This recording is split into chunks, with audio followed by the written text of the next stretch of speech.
Do you have any idea the impact of what you're doing? Yes, I do. Do you understand the impact of what you are doing? If just 10% of the mothers in America decide that football is too dangerous for their sons to play, that is it. It is the end of football.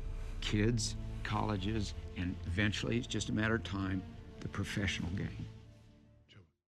I think that concussions actually can do a lot of permanent damage, obviously to the brain, and that they can severely impact not only the athletic ability, but also just the general well-being of a person's life after they have one for many years to come. I believe concussions can seriously affect one's education, can affect their participation in sporting activities. I would say concussions are by far one of the biggest issues right now in sports, not just football, but just overall within all levels of athletic play. I think concussions are becoming more relevant, just because I think people in general now, I guess getting into football, guys are getting bigger, faster, and stronger.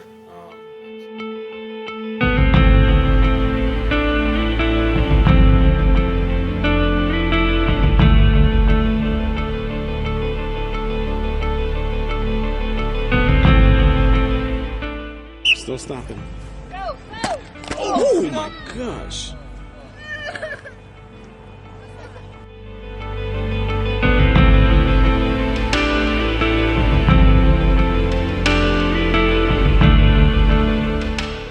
I was concussed many times. I think I was knocked out 3 times. And it has a massive impact on everything you do, because you lose sleep, you don't feel like eating because of the nausea. Your grades are affected hugely, as well as your sporting participation.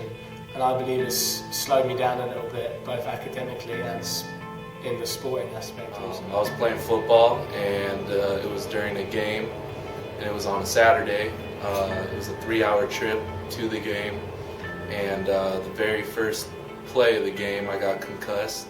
Was in the hospital for about 2 days. I had a short-term memory loss of every 5 seconds I was repeating myself.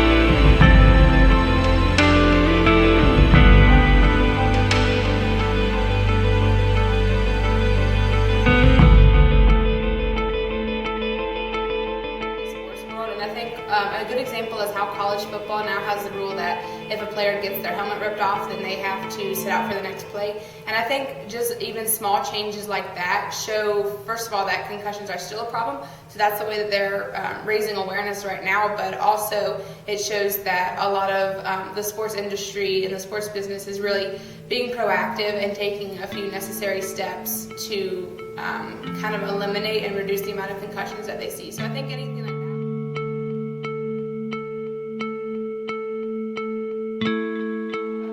We don't really have concussion testing or concussion tests. I know, like I say, I've been blacked out 3 times in rugby, and I've never been concussion test ever. I wasn't taken to hospital. I know I got a nosebleed, and I was just put on 10 minutes later to carry on playing. My little brother, who's 14, he plays soccer. He headbutted the post trying to clear a ball, and he was put on 15 minutes later. With dry blood still in his nose. We just don't have concussion testing. Like I mentioned previously, in England we don't really take concussions that seriously. It's not really considered a thing. Obviously it happens, and if it's severe enough where you're throwing up, or you bleed or something, then you're taken to hospital. But an actual bump on the head where you can pass out from, you're just allowed to play on. Whereas I know when I came here, the test I had to take before I could even play the sport was a concussion test. So that system's in place. Before you can even participate, you have to be tested for concussion, and when you get a concussion you have to be retested to see how you do in comparison before and after the incident. Back home in England, that just doesn't exist. Here is Clinton. Oh, he runs up!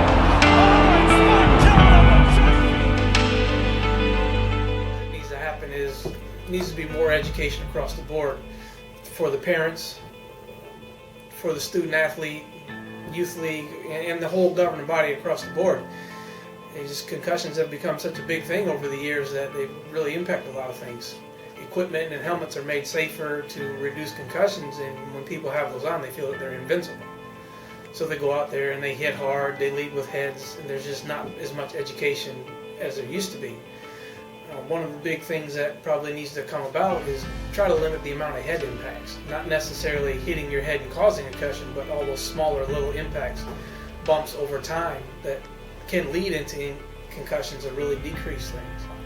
So some of those things are really they're saying it's reducing up towards of 30 to 35% of their head impacts over a season by just having 1 or 2 days a week with no helmets at all. So those are going to be some of the big things that help really reduce concussions. Concussions have always been a big problem. There's more